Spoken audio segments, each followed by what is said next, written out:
Apreciado amigo y hermano en Cristo, voy a leer una vez más la palabra de Dios y esta vez en los Hechos de los Apóstoles, el capítulo 1 y los versículos 13 y 14.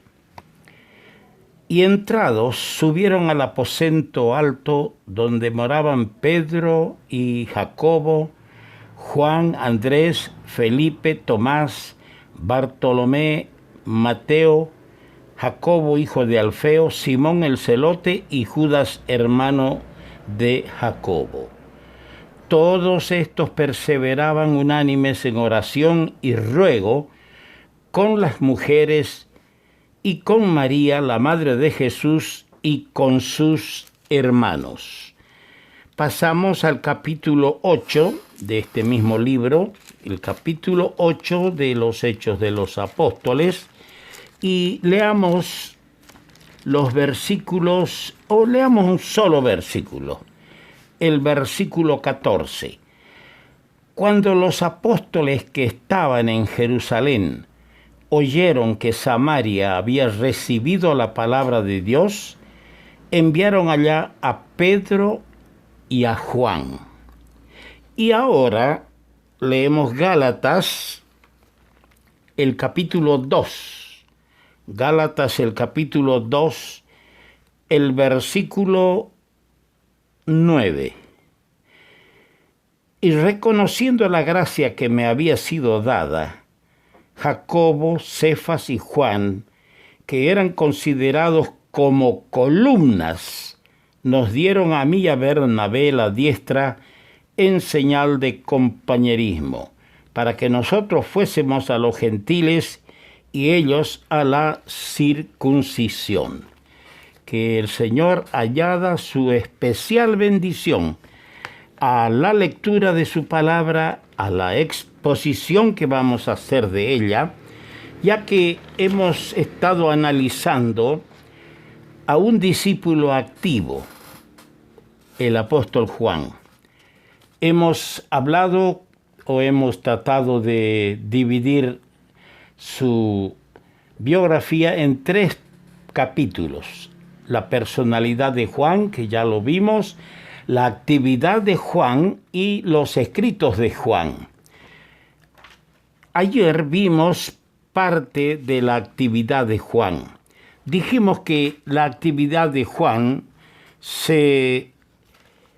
podemos fraccionarla en 4 capítulos, en 4 periodos más bien, esta actividad de este gran siervo del Señor Jesucristo. El primer periodo ya lo dijimos que fue antes de su conversión. El segundo periodo fue durante el ministerio público terrenal del Señor Jesucristo. Y hoy vamos a ver el tercer periodo de la actividad de Juan. Este tercer periodo abarca los años restantes de su vida, con la excepción de los últimos 7 u 8 años. ¿Cuál fue la actividad de Juan en este tercer periodo? Hay varias cosas que podemos enumerar. Primero, cumplió con su deber hacia la madre de Jesús. Estando en el madero, ya hemos visto, el Señor, el Salvador, encomendó a Juan el cuidado de su madre y él la recibió en su casa. Él obedeció, cumplió para cuidar de la madre del Salvador. Una actividad muy dulce, muy encomiable. ¿Cuánta falta nos hace a los cristianos aprender de Juan? A ser sensibles ante las necesidades de los más frágiles o de aquellos que nos necesitan. En segundo lugar, otra de sus actividades es la oración. La oración ocupó el lugar debido en su vida, y esto lo hemos leído en Hechos capítulo 1. Allí en el aposento alto, después que el Salvador se fue al cielo, estaban morando todos los apóstoles, la madre de Jesús y los hermanos carnales de Jesús y también otros hermanos, en número de 120 más o menos. Y allí se reunían ¿para qué? Dice, y lo hemos leído, todos estos perseveraban unánimes en oración. Esto nos indica que la oración ocupó el lugar debido en su vida. Tal es así que después del nacimiento o constitución de la Iglesia, en el capítulo 2 de los Hechos, Juan y los apóstoles continuaron con la actividad y con cumplir el mandato del Señor de hacer discípulos, de predicar el Evangelio. Y leemos en este libro, o hemos leído en el capítulo 3, versículo 1, vamos a leerlo. Pedro y Juan subían juntos al templo a la hora 9, 3 de la tarde, la hora de la oración. Esto es algo que debe hacernos recapacitar a quienes tenemos el privilegio de predicar y de hacer discípulos para la causa del Señor. La oración debe ser algo principal, primordial. Debemos entender que la oración es la fuente de poder. No se trata de la preparación solamente en conocimiento, en la capacidad de saber elaborar y presentar un buen mensaje. Hermanos, el poder está a solas con el Señor. Allí donde pides a Él que te ilumine, que te guíe, que te sature con su palabra y que te indique cuál es el tema, cuál es la palabra que Él quiere que entregues a las multitudes, a la persona si es a solas o a la iglesia. La oración ocupó un lugar muy importante en la vida del discípulo activo. Además de eso, leemos que actuó por algún tiempo en la compañía de Pedro.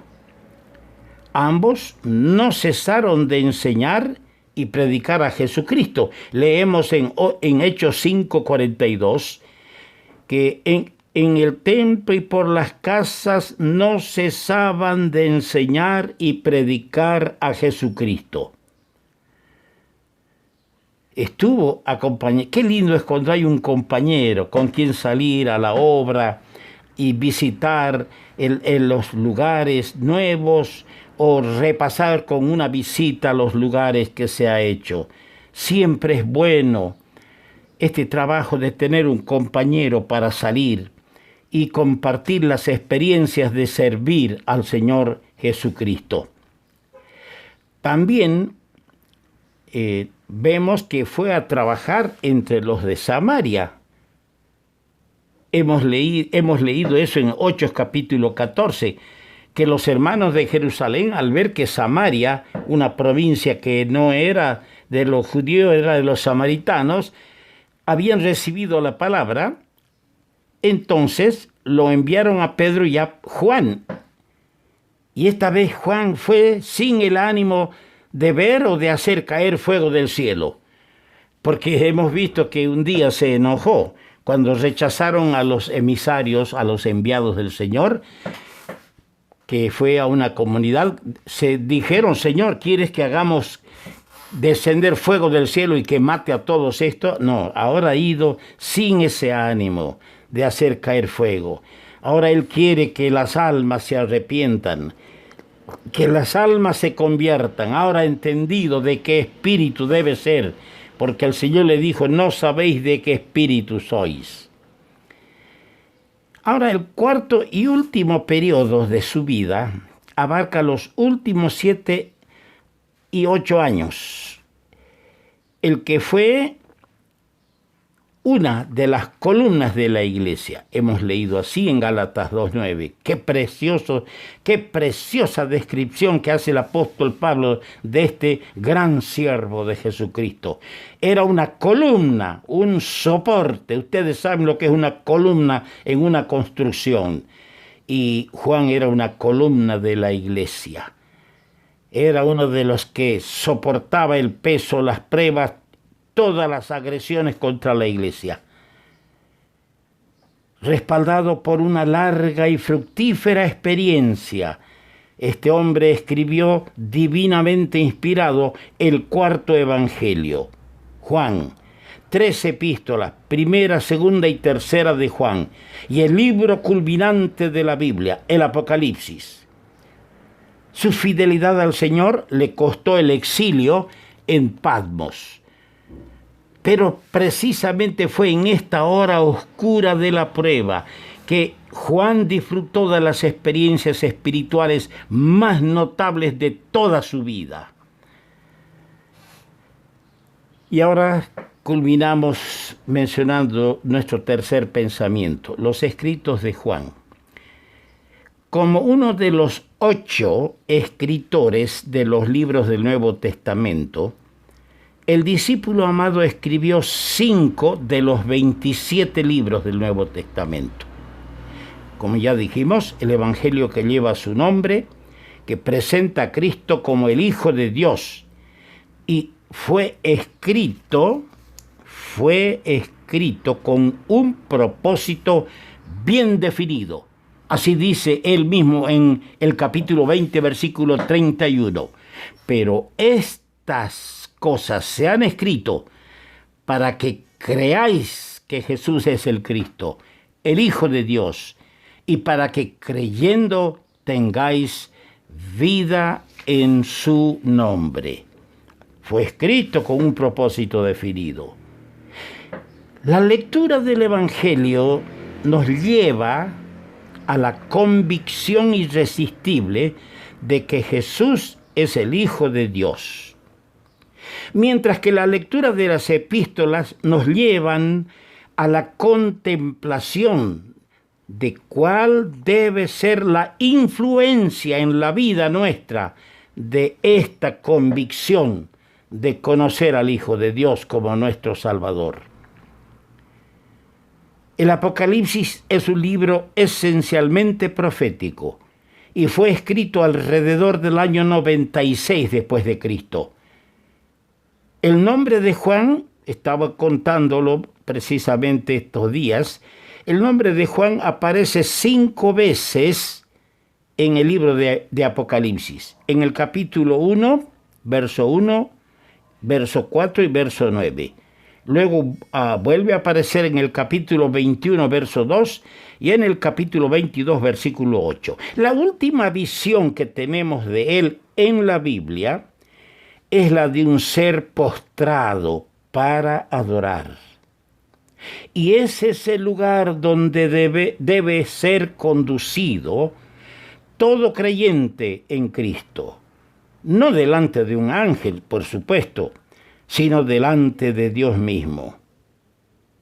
Muchos años han transcurrido desde que Juan pretendió un lugar al lado de Cristo en el cielo. Él, así leemos en Marcos 10:37. Quería estar o a la diestra o a la siniestra en el trono de Cristo, él y su hermano Jacobo. Muchos años han pasado desde entonces, pero desde entonces él ha progresado, ha prosperado espiritualmente, de tal manera que está dispuesto a ocupar un lugar a los pies de Cristo, como aparece en Apocalipsis 1:17. Ya no sentado en el trono a la diestra, sino a los pies del Señor. Y aquí cae bien y encajan bien las palabras de Juan el Bautista. A él, al Señor, conviene crecer, mas a mí menguar. Amados amigos y hermanos, que la pequeña reflexión que hemos hecho del discípulo activo